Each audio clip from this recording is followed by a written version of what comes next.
Thank you very much, Pramod. Very good morning to every one of you and a happy Teachers' Day. How much our lives have been touched and molded by our teachers. I believe that a child's among the first heroes of a child is a teacher.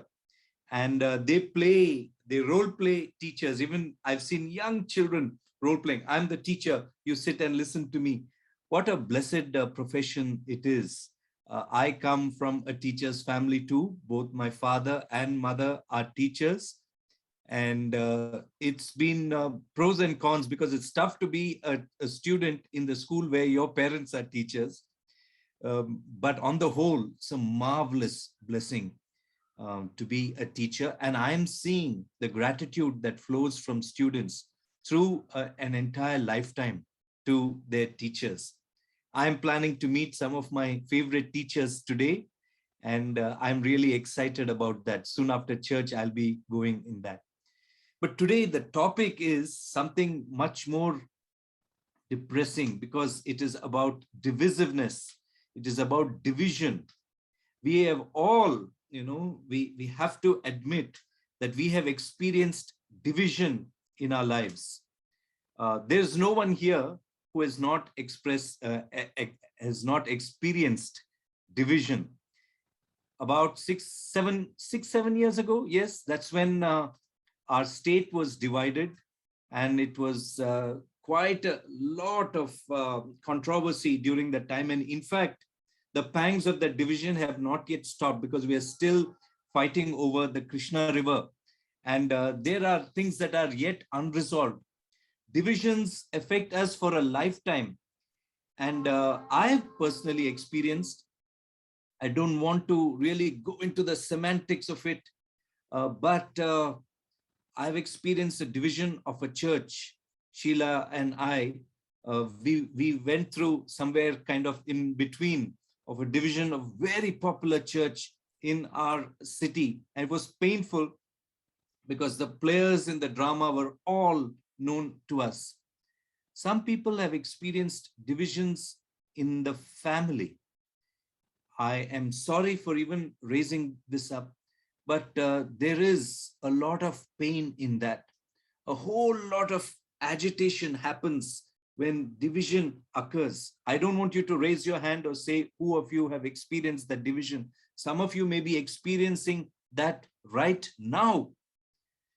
And the principle of nature is that there is so much of energy that is released even when you're dividing a single atom.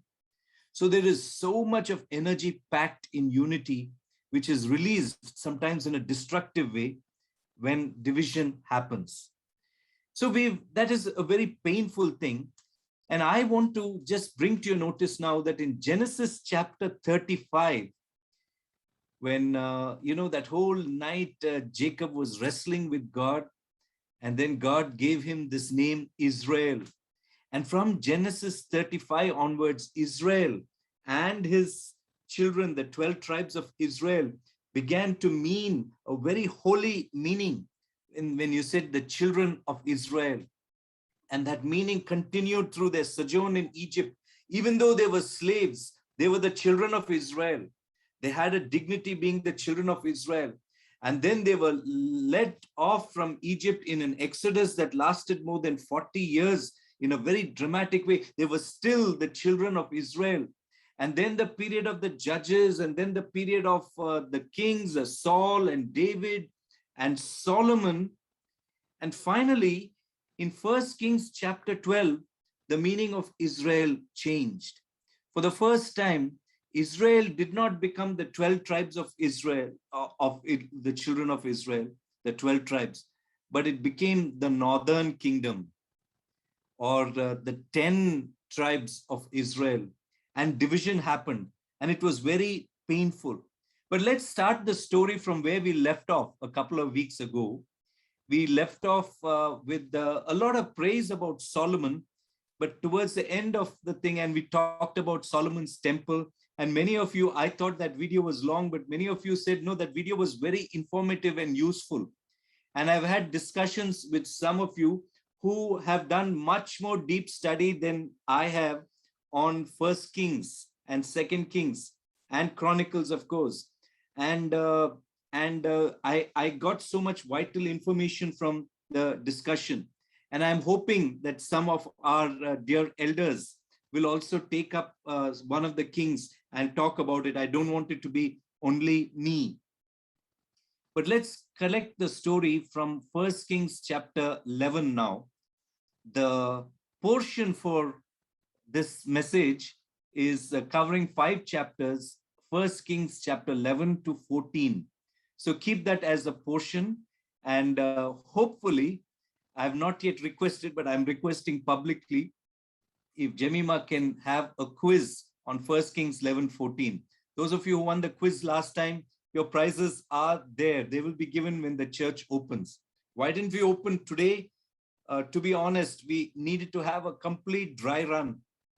And I did not have the time to test all the equipment. It's not easy to come back and make everything work, especially because we want to do it hybrid. So we'll come back to you and we will announce. And there is another reason to, here and there, some cases are popping up and we're getting a little worried, but please pray about it. We'll come back to you and we will meet very soon in the church. But First Kings chapter 11, I'm reading from verse 4. For when Solomon was old, his wives turned away his heart after other gods, and his heart was not wholly true to the Lord his God, as was the heart of David his father. You know, in First Kings chapter 11 is where the division actually started. It didn't start later with Rehoboam and Jeroboam. It started in the reign of Solomon itself. So because Solomon did that, because his heart had turned away, his heart, what a sad verse that is, First Kings 11:4. His heart was not wholly true to the Lord his God.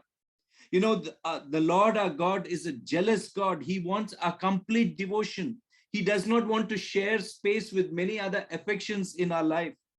And because Solomon was sharing space with not one or two, I don't know how he managed. He was certainly not a wise man to have 700 plus 300, 700 wives and 300 concubines. They were all sharing space in his heart and they led him astray.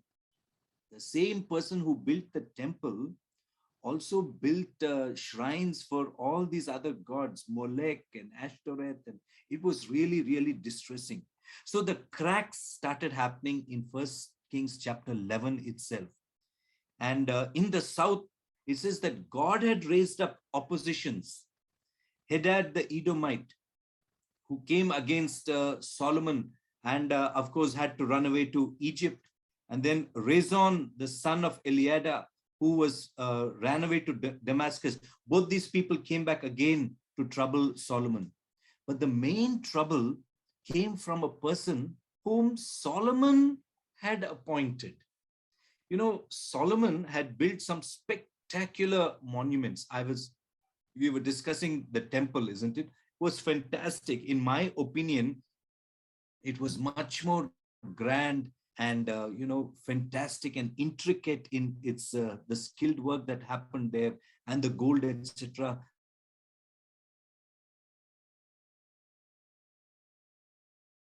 That was how he did. And how did he do it? He did that by conscripting labor. And who was in charge of the labor?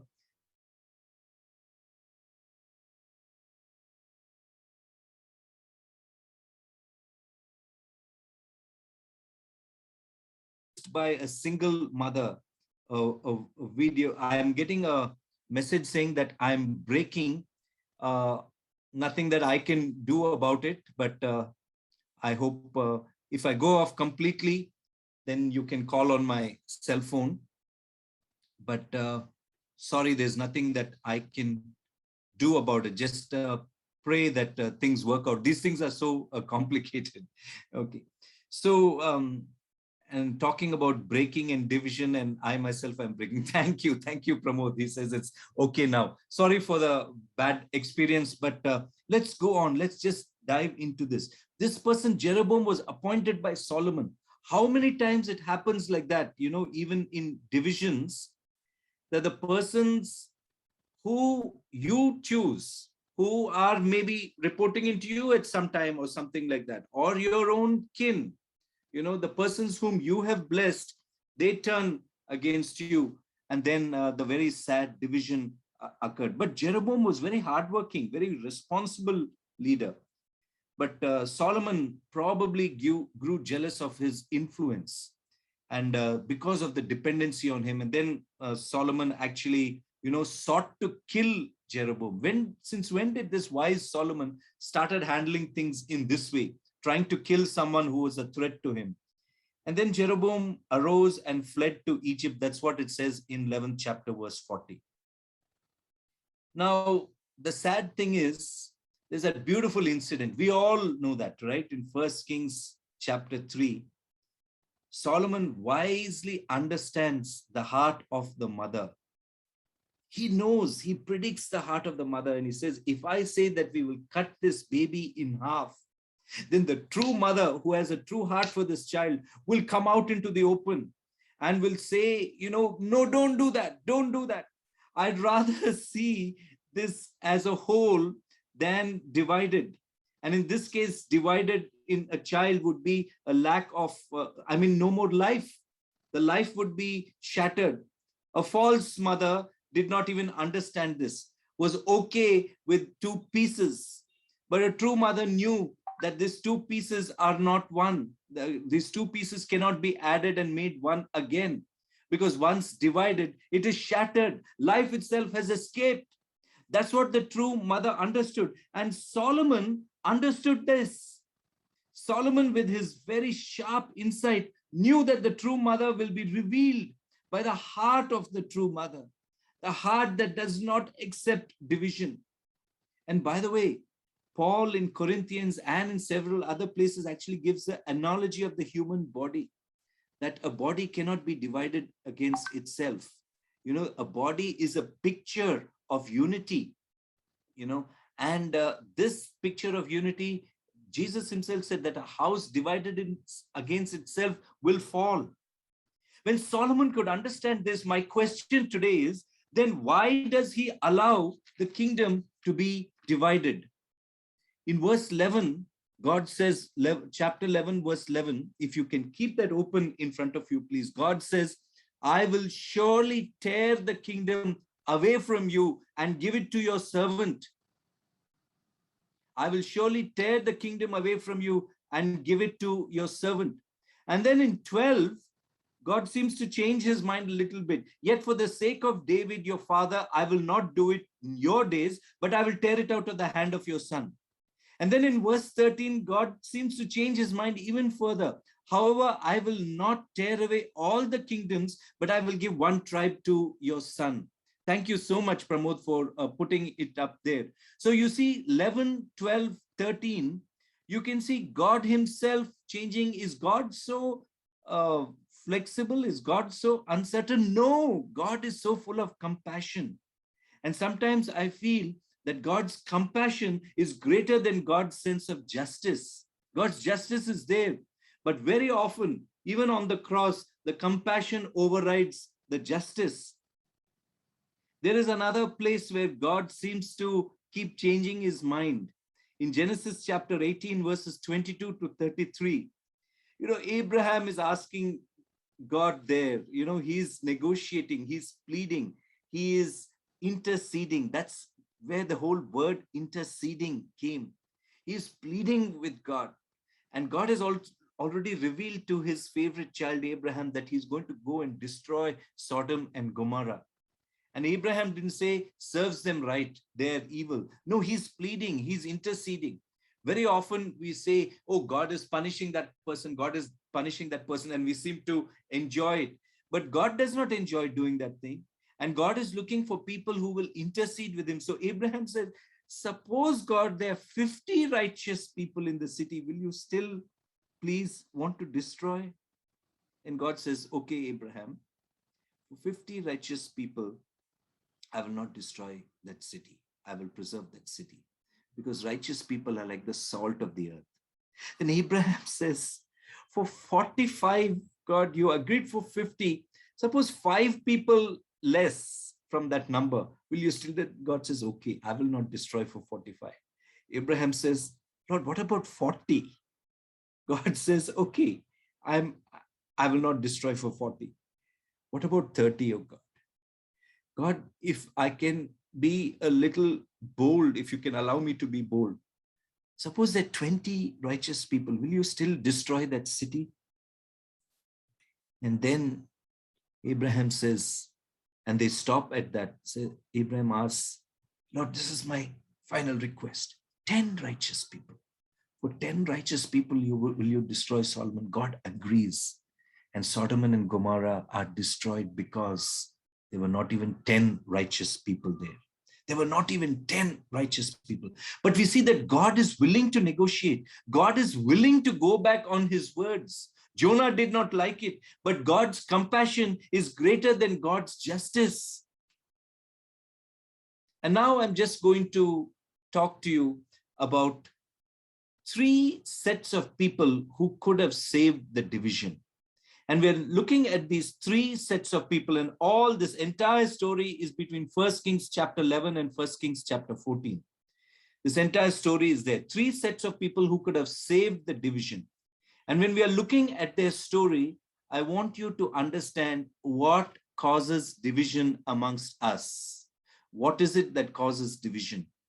At some point of time, I want to tell you, even if you are a bystander who has not opened his mouth or her mouth, if you're just keeping quiet, you also could be a cause for the division. 3 people who could have saved the division, but they did not, and hence they were the cause for the division. So with all this negotiation, God is showing his heart to Solomon. If these 3 sets of people could have impressed God with their sincerity and with their love and their compassion and their desire to be united. Brethren, how good it is for people to dwell together in unity. If they had shown that heart for unity, God could have changed his mind. Maybe Israel would not have been divided into Judah and the tribe of Benjamin towards the south, and Jerusalem was there, and then we have the 10 tribes of Israel towards the north.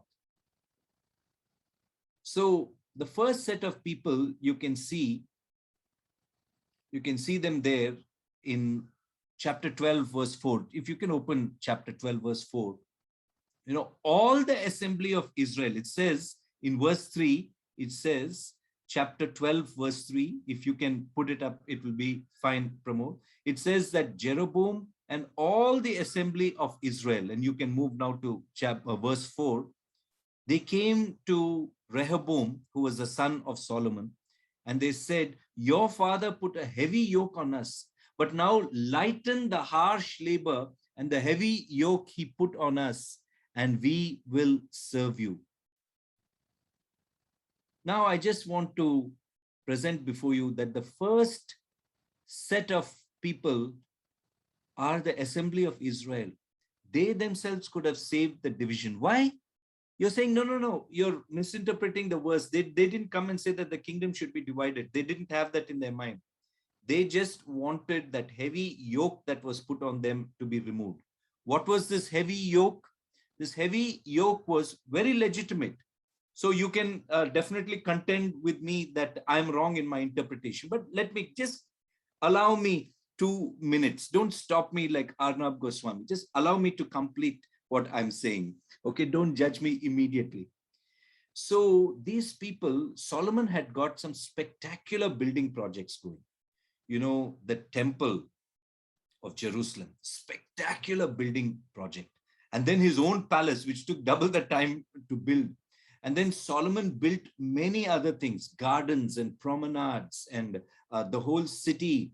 And then Milo, which is like a stepped, terraced kind of place to live, especially in hilly places. And then the wall. He has done so many construction projects. He was very busy in construction. How did all that happen? He had a vast and committed labor force, which at one time was led by Jeroboam. And these people, it was not easy because the king had so many construction projects going. He also built ships. He built so many things. He built huge things, stables, gardens, all kinds of things. There was perennial construction going on, just like in high-tech city. There was perennial construction going on. They say the official bird of Hyderabad is the construction crane, because you see these cranes everywhere. You don't go to a place, a particular road in high-tech city area. You don't go for 3 to 4 months, and you go after maybe a few months, and then you're not able to recognize that because so much of construction is happening. That is how it was in the reign of King Solomon. And all that was done by the labor. And he managed them so well that they could not migrate. So by now, there was a fatigue. And so very legitimately, they were going and asking, your father made our yoke heavy. Now, therefore, lighten the hard service of your father, in verse 4. That is what they were asking. Now, my heart, in a sense, goes out to them. It says, after all, now they're absolutely fatigued, and they were asking this. But if I look at it deeply, they should have asked for something else.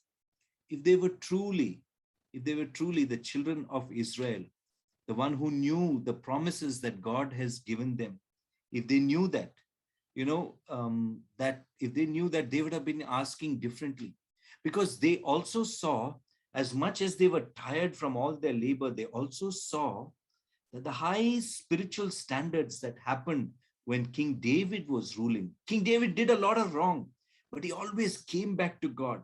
Publicly, he danced with joy in front of the Ark of the Covenant. Publicly, he repented in front of all the people for the sin that he had done with Bathsheba. David was a man after God's own heart. They saw those high spiritual standards falling. This should have been a cause of alarm for them. These high spiritual standards were falling. So if the people were bothered about that high spiritual standards falling, then verse 4 should have been different. Chapter 12, verse 4, I wrote how the verse 4 should have been. According to me, if I was really close to God and I was bothered about the spiritual standards falling, they should have said in verse 4 that your father led us to worship the true God at the dedication of the temple. But later on, he turned to other gods, Ashtoreth, Molech, etc. Can you lead us back to worship the true God? That should have been the petition of the people, because that is the prime thing.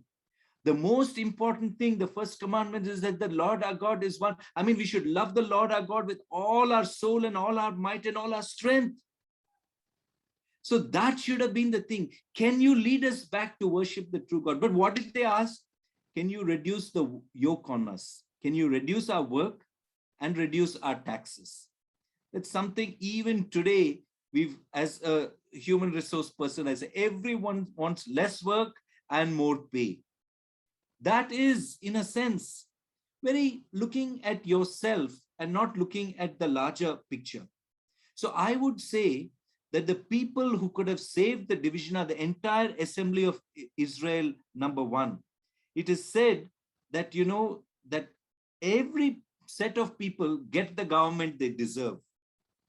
Every church, it is the congregation that actually gets the pastor they deserve.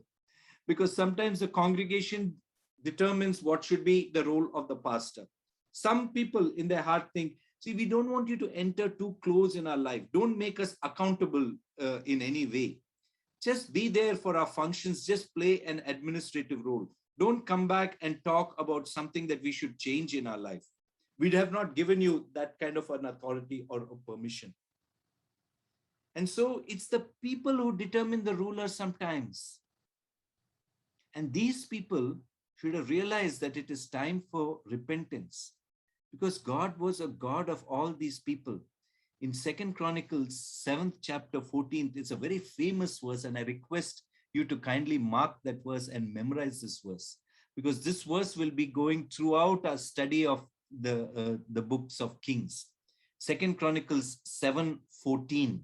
If my people who are called by my name will humble themselves and pray and seek my face and turn from their wicked ways, then I will hear from heaven, I will forgive their sin, and I will heal their land. This is the key verse. God wants every person to repent, not just the king. So I would say that in all divisions, the responsibility lies with not just with the leader, but first with all the people, because they should have turned back. Like how God says in Second Chronicles 7:14, gives it with astounding clarity. This is what you have to do as people. But what did they say? Your father made our yoke heavy. Now, therefore, lighten the hard service of your father. So, number one, why does division happen? Division happens when the people are selfish. That's number one. Number two, we'll go to Rehoboam.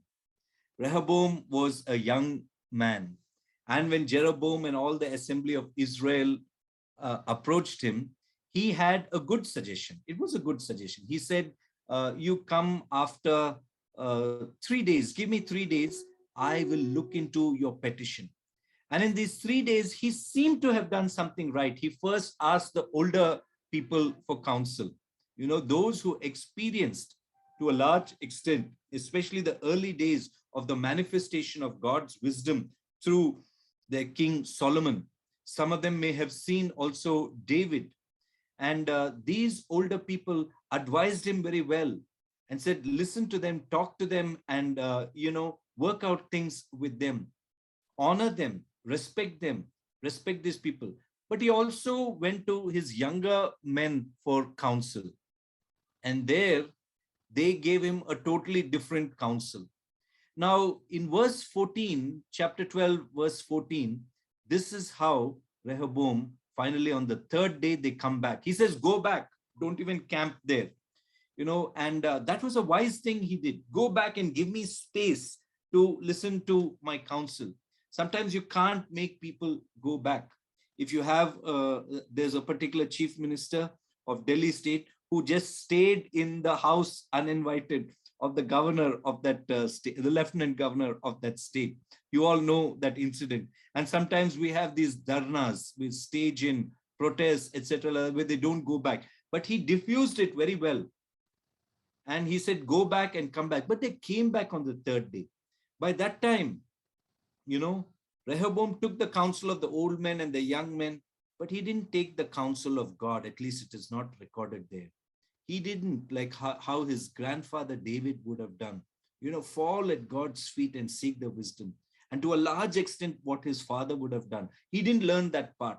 Sometimes what is distressing generation to generation is we don't learn the good things. The good seems to be going away and the worst seems to happen. I'm not just trying to criticize the generations, but sometimes that's the sad things. What I do, the worst things, I should be ready for that. The worst things that I do may be picked up by my children and by my friends and taken to a different level. So in verse 14, if you can kindly put that up, Pramod, the chapter 12, verse 14. He says, my father made your yoke heavy, but I will add to your yoke. My father disciplined you with whips, scourged you with whips, but I will scourge you with scorpions. Now, I just did a little bit of reading. That is not actual scorpions. There was a kind of whip, which was later on used many years later on Jesus himself before the crucifixion. But there's a kind of whip, and to make it more devastating, there would be, some kind of knots and pointed ends, metal ends there attached to the whip, which actually sting you when the whip happens. It's not just one lash, but there would be the stinging things there, which would be like the sting of a scorpion. So Rehoboam answered them very harshly.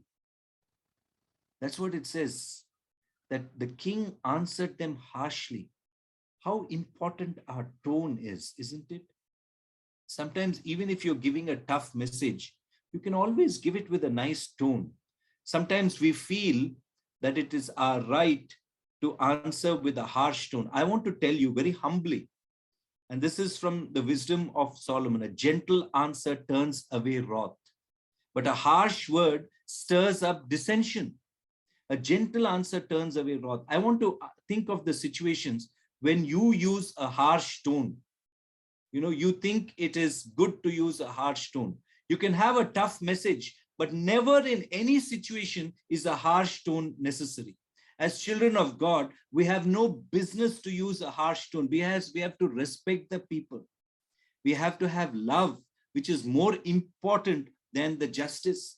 God himself shows that his compassion sometimes overrides his own justice.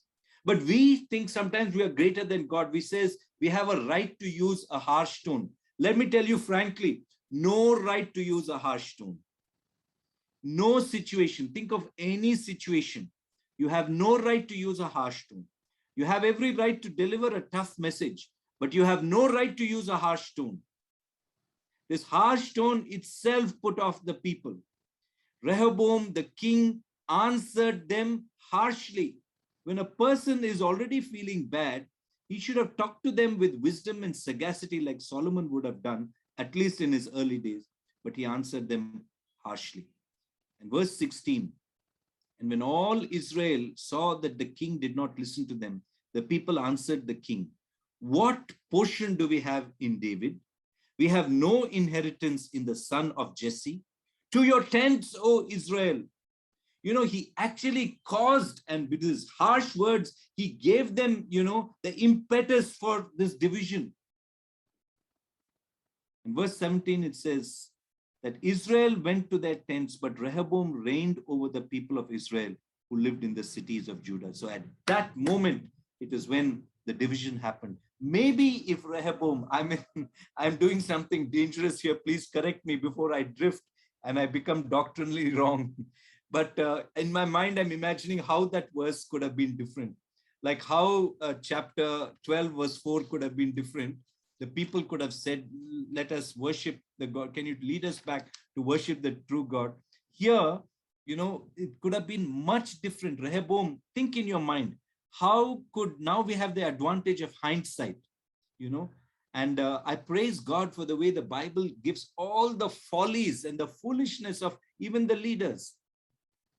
How Rehoboam could have answered would be very, very different. He could have, appealed to them, sympathized with them.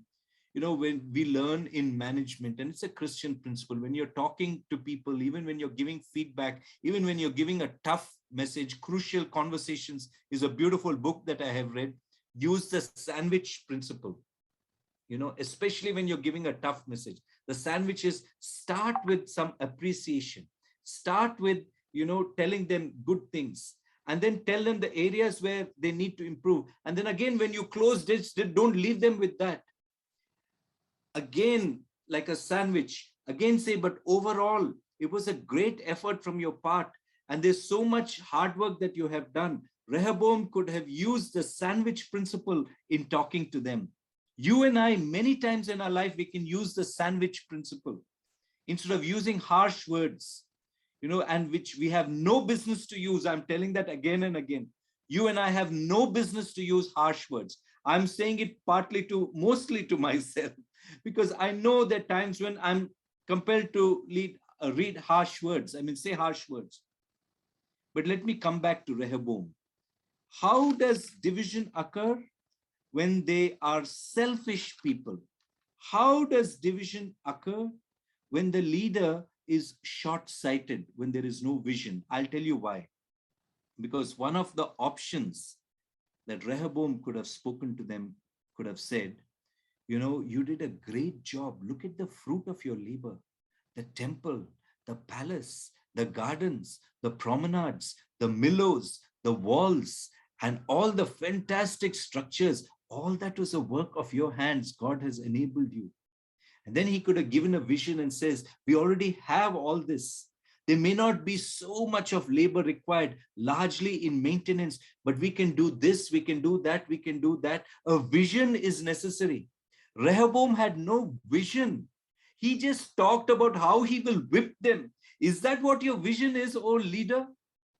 Sometimes we think our leadership is just how we will treat the people, how we will exercise our power. But no, what you need to have as a leader is vision. And then people will subscribe to your vision. And when they are following a vision, no one feels the hard work because they know that they're working towards something. But when you're not giving them any vision, you're just saying, I will want you to work hard. Sometimes while hiring people, we say, We want you to work 24/7. And it is happening in the lockdown also. Rather than the end output, sometimes managers are getting so preoccupied, like, I want them to work 12 hours a day. I want them to do this work. It's more like filling the time. And sometimes you have managers calling you on Saturday morning and saying, what are you doing today? Can you accomplish this, that, that? All their frenzy they're putting on you, but they're not really painting a vision. So why does division occur? When there is short-sightedness of the leadership. Why does division occur? When the people are selfish, when the leaders are short-sighted. And then we'll go to the king of Israel. Jeroboam didn't expect it, but actually it was already predicted. When Jeroboam went outside Jerusalem in the functioning of his duties, he met the prophet Ahijah. And there Ahijah, God had made Ahijah the prophet to wear a garment, a new garment. And Ahijah removed the garment. Garments were very precious things in those days. But Ahijah removed that garment and tore it into 12 pieces. And he said, 10 pieces are going to be with you, Jeroboam. Jeroboam got that prophecy. But after that, of course, because of that prophecy, Solomon became more jealous and banished him in a sense. He went to Egypt. But when he came back, he came back and he led kind of situational leadership. That's what John Maxwell says. That's what I'm forgetting the name. I'm suddenly getting the one who lead like Jesus. If you can type it there, anyone. Situational leadership. Ken Blanchard. Ken Blanchard, yes.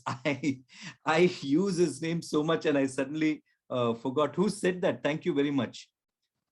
Winston said that and a few others said that. Thank you very much. Yes.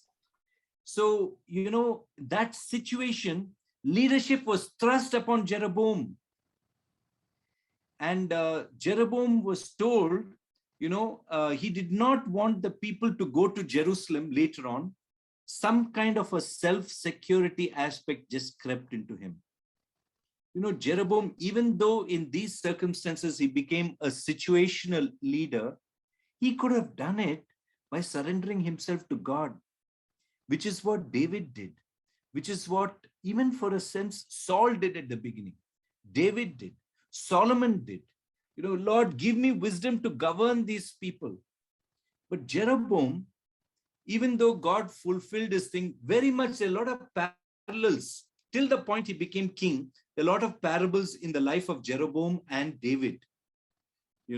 Both of them were exiled, they went, and the promise of God was with them, and the promise God had fulfilled to them. And in fact, God's vision for Jeroboam was that he, even though he was not biologically the line of David, he will continue the line of David. That was what God's vision was for Jeroboam. But instead of all that, instead of turning to God, he was besieged by a lack of a feeling of security. He was highly insecure. And he did not even want the people to go to Jerusalem. That was an important thing. It was a command, that all able-bodied men should go on their pilgrimage to Jerusalem. It was a wonderful, meaningful ritual. Now, of course, in New Testament, we don't have to, though it is beautiful to go to the Holy Land, I am told. It's really a spiritual odyssey. It's really good, but it's not a command any longer. Our holiness should be individual and wherever we are placed, because God is at hand. But at that time, it was.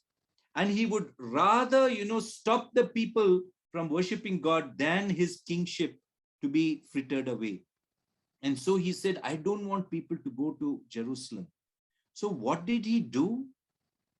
He built 2 golden calves, one at Bethel and one at Dan, one in the northern part of the Israel kingdom, the divided kingdom, and one at the southern part of the kingdom. Bethel is a place where Jacob met God, had the vision, the dream, and that's where he built 1 golden calf and one at Dan.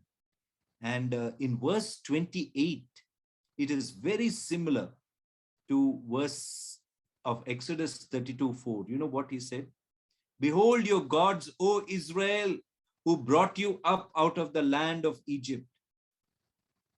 That's the same thing that the people said when Aaron's golden calf emerged from the fire in Exodus chapter 32, verse 4. The same thing after 500 years. Sometimes some sin just resides in generation to generation and sometimes surfaces in a very horrible way. Because Jeroboam was not secure, because his security was not in God, he built these calves. Not only that, he changed the festivals and he appointed high priests for these despicable gods with a small g. In chapter 13, verse 1, Jeroboam was standing at the altar of his God, just like Solomon was standing at the dedication of the temple. But here, Jeroboam did not get to make any speech because the man of God spoke. A man of God was there. You can read it later, chapter 13, and please read 14 also, which is the total petering of the kingdom of Israel, and how it just went deep into sin. Jeroboam allowed that. But the man of God spoke. And Jeroboam stretched out his hand and said, seize that man. But, according to the man of God, that hand itself got frozen and incapacitated. What a terrible miracle to happen. Because he was not dedicating the temple, he was dedicating these golden calves. Read 13 again. How disturbing it is. And then, of course, he tried to kill the man of God. The man of God prayed to God and he was healed, but his heart was never healed. So the number one reason, what we learn from Jeroboam's life, why division happens, is a lack of a feeling of security in God. He was so insecure just because he didn't want the people to go to Jerusalem. He built all this. He turned them radically away, 180 degrees away from God. And then chapter 14 just goes in a very sad way. The same Ahijah, Jeroboam's child was afflicted, and Jeroboam's wife goes in disguise to the prophet Ahijah. And the prophet Ahijah is quite blind, was not blind in his spirit. The Lord enabled him to recognize and said, that's Ahijah's wife who has come. And he prophesied about the death of the child. And indeed, the prophecy came true. But I just want to once again repeat, just think of this in a little deeply. It happens in our own life also. Why does division happen? When the people are selfish. Why does division happen? We learn from Rehoboam's life. When the leadership does not have a vision, when they're short-sighted. So selfishness, short-sighted, and we learn from Jeroboam that self-security. I mean, because of insecurity, you and I, sometimes we do terrible things. Very often we say those harsh words because of our insecurity. And I want to tell you, if any of you, sometimes it happens. I'm being very honest and I'm telling it out of love, so please don't mind.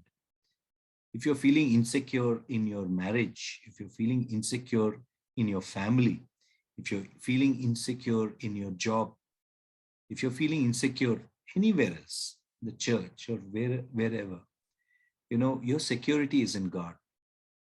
Don't let that insecurity start eating inside of you. It changes you into a different person. An insecure person is quite a different person than a secure person. So it changes you. So I want you to ask yourself these three questions. The question number one is, what is my purpose? It's not for selfish reasons that I just want an easy job, I want a promotion, I want more money. Those are all good, nothing wrong. But if you're stopping with that, then it's very, very selfish. If you do that, you are the seed of division. Secondly, do you have a vision for your life? Do you have a vision for your family? Do you have a vision for your spouse? Do you have a vision for your church?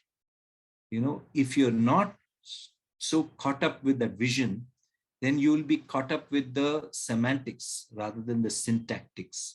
What I mean is the foundation should be the vision. That is where you're marching towards. So one is ask yourself about your selfishness. Ask yourself about your short-sightedness. What are you living for? Is it just tomorrow? When I conduct these career seminars, one of the prime things that I tell young people is, don't think about what you want to do next. I said, what do you want to do in your life? What is your aim? What is your career? I want to do an MBA. I want to do this in graduation. Yes, that's true, but that's not the end result. What is the vision? What is your career all about? You should be able to prayerfully understand and articulate the vision. So what is the vision of your life, my dear friend? If I were to meet you over a cup of coffee today and ask you, what is your vision? Will you be able to articulate it? Have you prayed about it? What is your purpose in life? And lastly, how secure are you in God? Because if you're secure in God, if you're strong in your relationship with God, if you're having a very beautiful Bible study and quiet time and prayer time, you'll be so strong in your God that no winds of insecurity can buffet your life. But if you're not, you're once again planting the seeds of dissension and division. A divided kingdom, Israel from chapter 12 onwards became known as the northern kingdom, not the children of Israel. 10 tribes. And then, of course, it goes from bad to worse when the exile happens. But I want to tell you, let not the division happen in your generation.